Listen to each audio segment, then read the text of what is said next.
The test is in 4 parts: Part 1, Part 2, Part 3, and Part 4. Now look at Part 1. Part 1.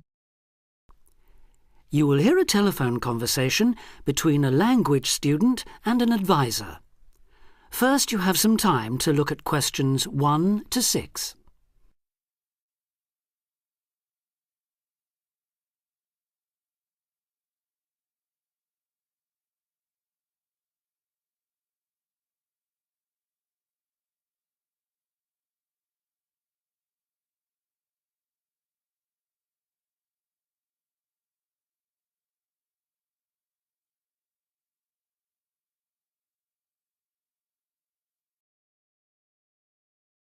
Now we shall begin.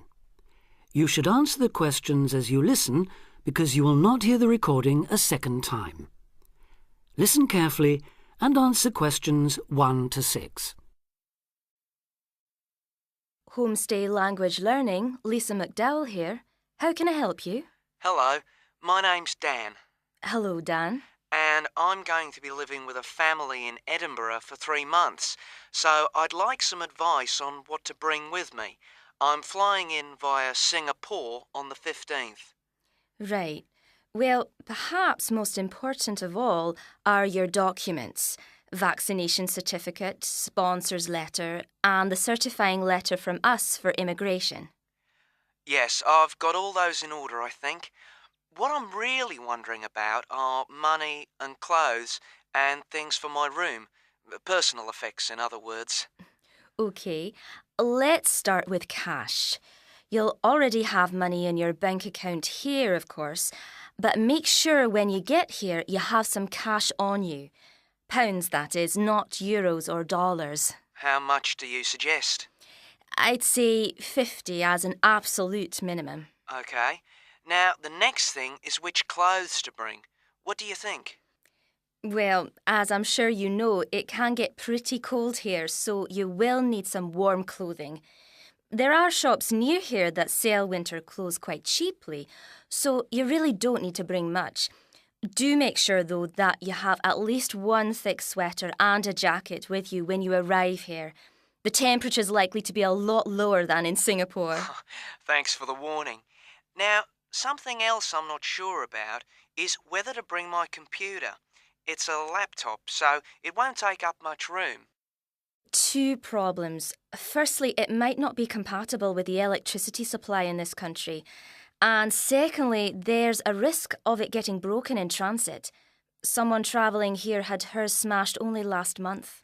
But surely I can carry it as hand luggage. Usually, yes, but because of all the tight security right now, you may have to check it in. So my advice is to leave yours at home. OK, I think I will. Is there anything else you'd advise against bringing? Well, you won't need household or cooking things.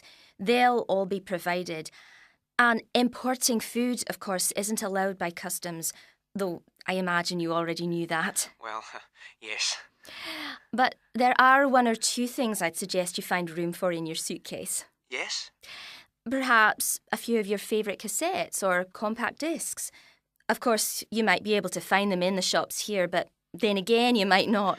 That's a good idea. Anything else? Yes, some photographs of people and places that are special to you could be nice. They can really make your room feel like home. It's just a thought. I'll see if I've got a few good ones. Before you hear the rest of the conversation, you have some time to look at questions 7 to 10.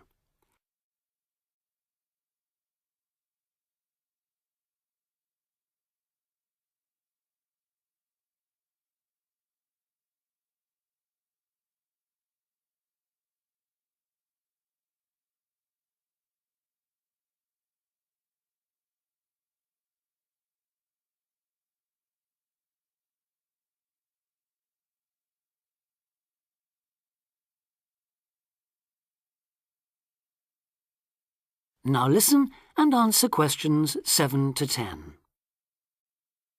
Just a few points about packing. Make sure all your cases are clearly labelled, in English, with your host family's name and address. just in case they go missing on the way. It has been known to happen. What name do I write, by the way? It's Wark. Lewis and Amy Wark. So that's W-A-L-K? It's actually W-A-R-K. But we'll be posting full details to you later this week. Right, fine. And I'd better put some essentials in my hand luggage, enough for a night or two in case, as you say, anything happens to my main cases. Yes, I'd recommend a change of t-shirt and socks and so on, plus any medication you may need, and a toothbrush, of course. And my tights. Your tights? Yes, for the flight. Wearing them helps prevent deep vein thrombosis when you're flying long distances, not getting any exercise. Oh yes, I've heard about that. Now, talking about exercise, there's one last thing. When you've packed your baggage, check you can carry it, all of it, at least 500 metres without any help. You may have to do that. OK. Well, thanks for all your help. You've cleared up a lot of points. Oh, you're welcome. Have a safe journey, and we'll look forward to seeing you next month. Bye. Bye.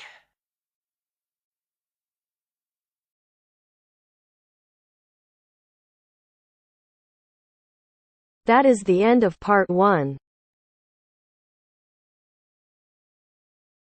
You now have half a minute to check your answers.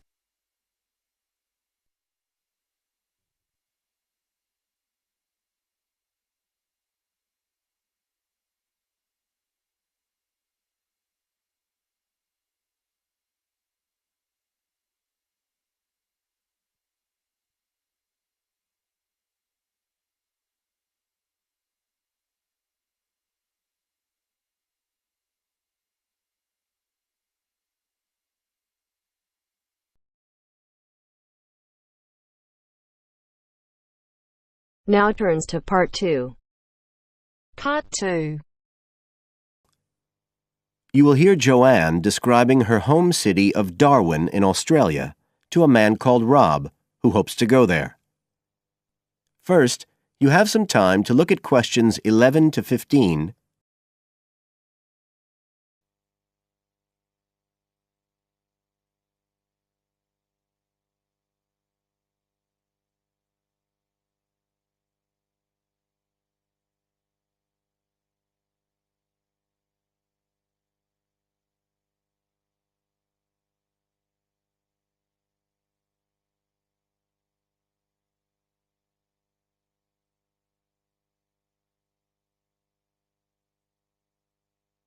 Now listen carefully and answer questions 11 to 15. Joanne? Hi, you must be Rob. Nice to meet you.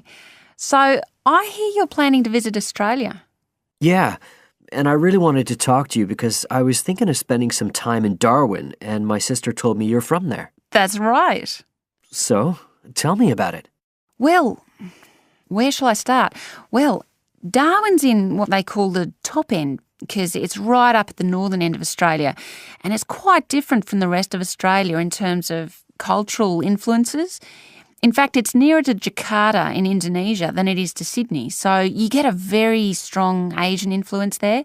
That means we get lots of tourists. People from other parts of Australia are attracted by this sort of international cosmopolitan image.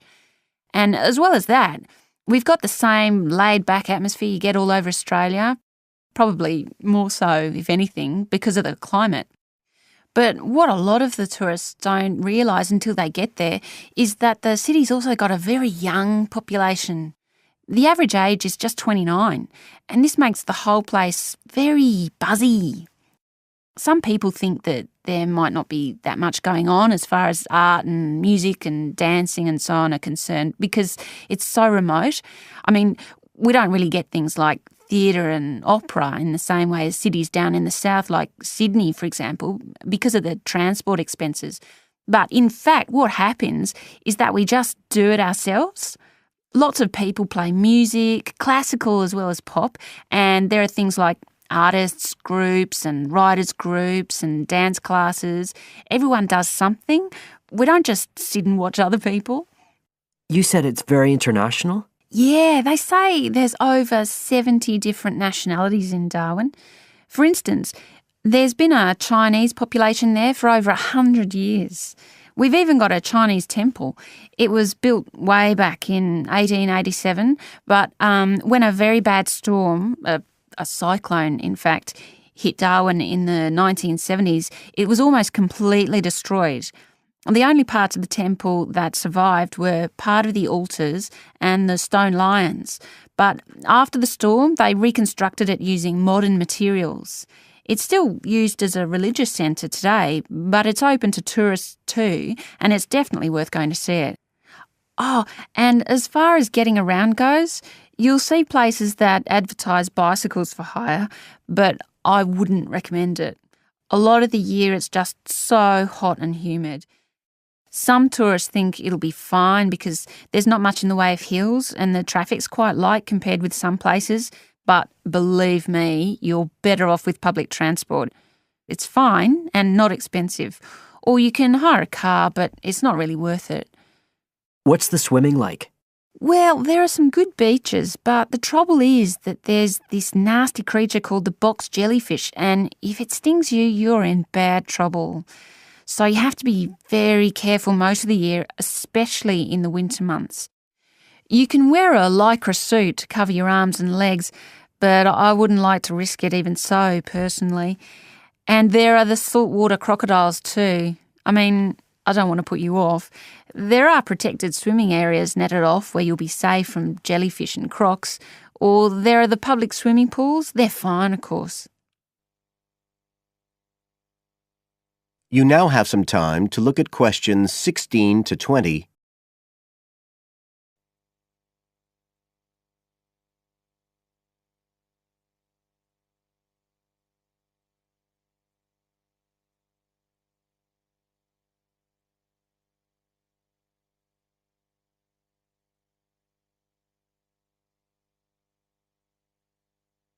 Now listen and answer questions 16 to 20.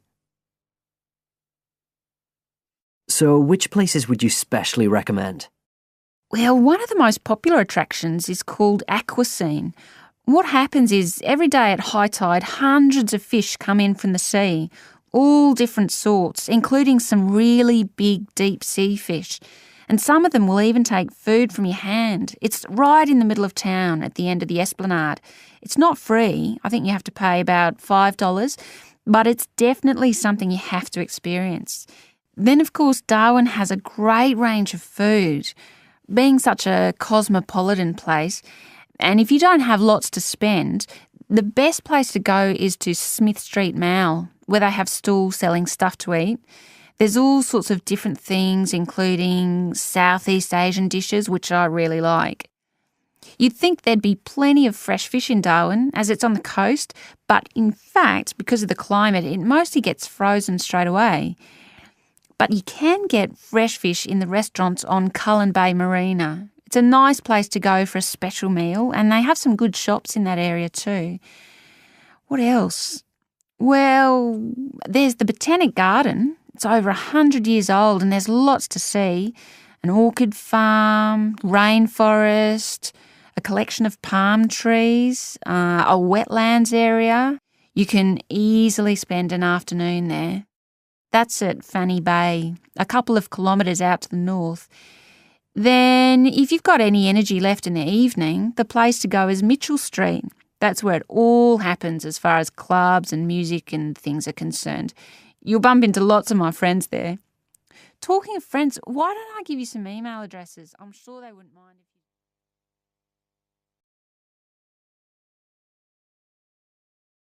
That is the end of part 2. You now have half a minute to check your answers.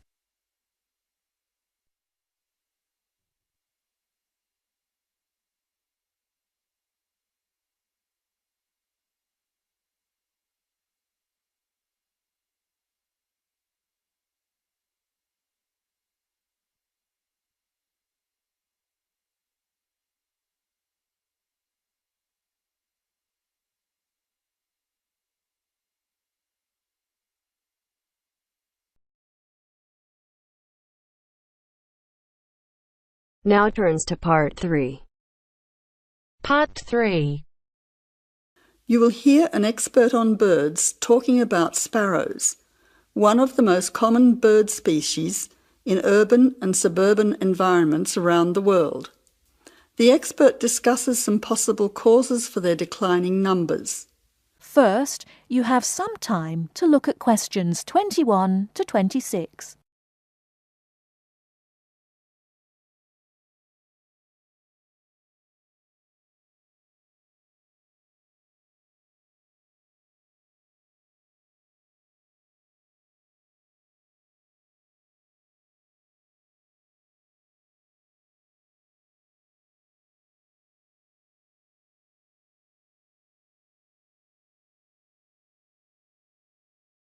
Now listen carefully and answer questions 21 to 26.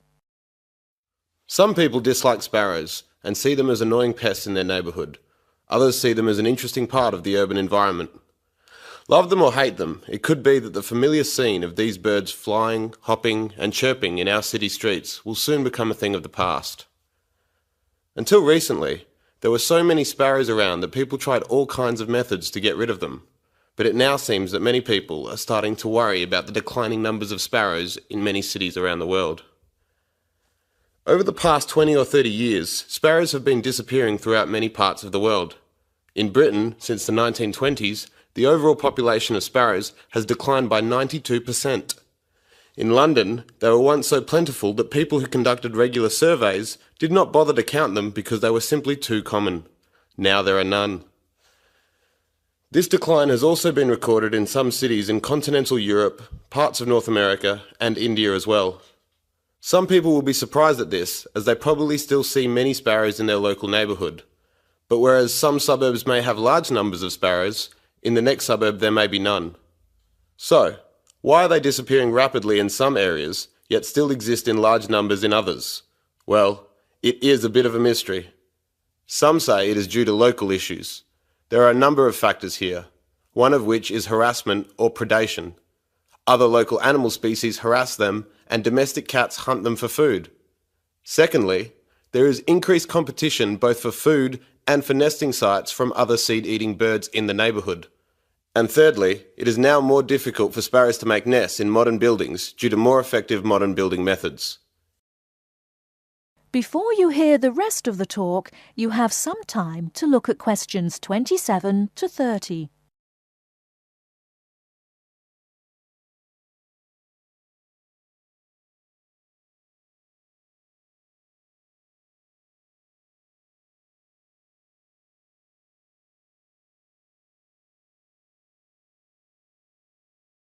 Now listen and answer questions 27 to 30. Recent studies suggest that another reason may be related to a problem with the breeding success of the sparrows. Although they continue to breed, the young nestlings keep dying. These deaths have been linked to a lack of insects, such as aphids. This decrease in the availability of insects, it is believed, then causes the young nestlings to die of starvation or dehydration. It seems that there is a growing worldwide shortage of insects, and our modern urban lifestyle with the increasing use of motor vehicles is being blamed for it. It is suggested that the carcinogenic chemicals released into the atmosphere by unleaded car exhaust fumes is having an impact on insect numbers. Another theory, which is thought to be affecting sparrow numbers, is connected to our technological advancement. According to some experts, the mobile telephone towers that are now a feature of our modern cities emit electromagnetic radiation, which might affect the sparrow's central nervous systems and result in their death. The evidence is only circumstantial, and sparrows still continue to thrive in some major cities. However, it is interesting to note that in the 1990s, the use of mobile phones and unleaded petrol skyrocketed, and both coincide with the period of the sparrows' declining numbers in many modern cities. That is the end of Part 3. You now have half a minute to check your answers.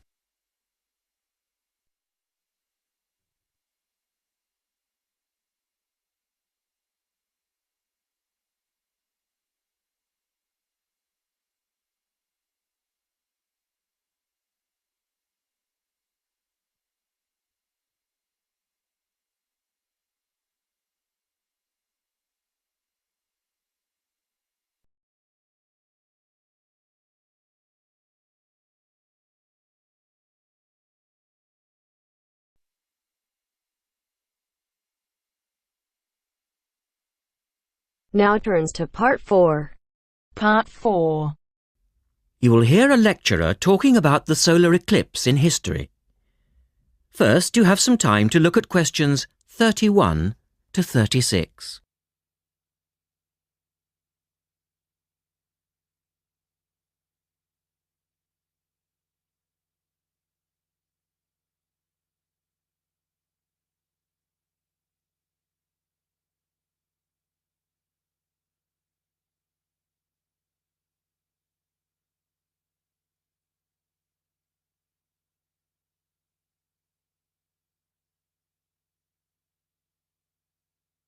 Now listen carefully and answer questions 31 to 36.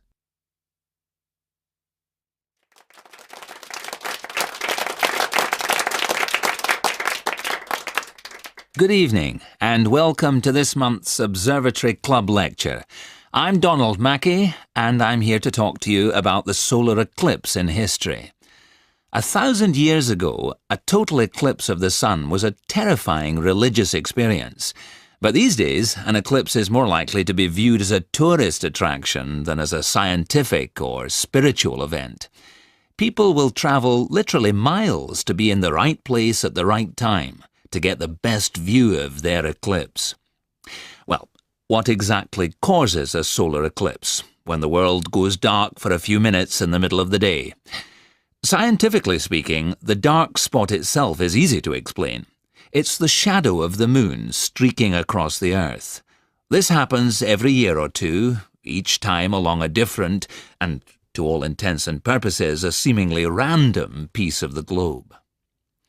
In the past, people often interpreted an eclipse as a danger signal heralding disaster, and in fact the Chinese were so disturbed by these events that they included among their gods one whose job it was to prevent eclipses.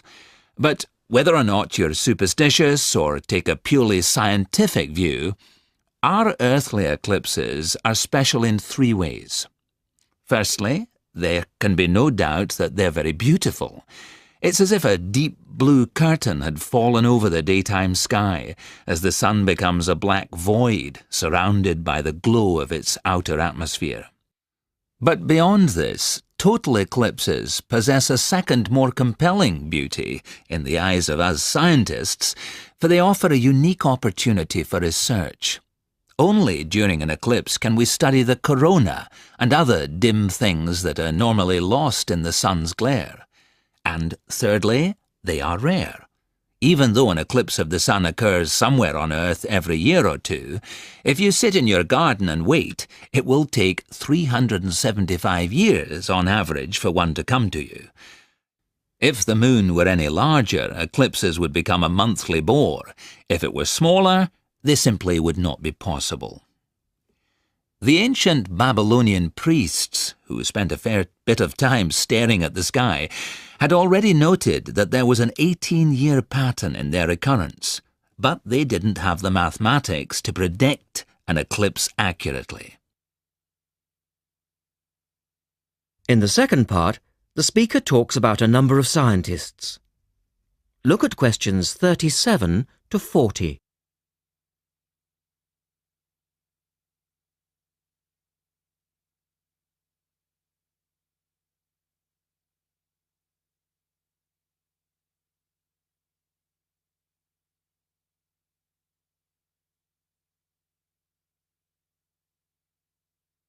Now listen carefully and complete the table. It was Edmund Halley, the English astronomer, who knew his maths well enough to predict the return of the comet, which incidentally bears his name, and in 1715 he became the first person to make an accurate eclipse prediction. This brought eclipses firmly into the scientific domain, and they've since allowed a number of important scientific discoveries to be made. For instance, in the eclipse of 1868, two scientists, Janssen and Lockyer, were observing the sun's atmosphere, and it was these observations that ultimately led to the discovery of a new element. They named the element helium, after the Greek god of the sun. This was a major find because helium turned out to be the most common element in the universe after hydrogen. Another great triumph involved Mercury. I'll just put that up on the board for you now. See, there's Mercury, the planet closest to the Sun, then Venus, Earth, etc. For centuries, scientists had been unable to understand why Mercury appeared to rotate faster than it should. Some astronomers suggested that there might be an undiscovered planet causing this unusual orbit, and even gave it the name Vulcan. During the eclipse of 1878, an American astronomer, James Watson, thought he'd spotted this so-called lost planet. But, alas for him, he was later obliged to admit that he'd been wrong about Vulcan and withdrew his claim. Then Albert Einstein came on the scene. Einstein suggested that, rather than being wrong about the number of planets, astronomers were actually wrong about gravity. Einstein's theory of relativity, for which he's so famous, disagreed with Newton's law of gravity in just the right way to explain Mercury's odd orbit. He also realised that a definitive test would be possible during the total eclipse of 1919, and this is indeed when his theory was finally proved correct. So there you have several examples of how eclipses have helped to increase our understanding of the universe. And now let's move on to the social aspects, and I think you'll find... That is the end of part 4. You now have half a minute to check your answers.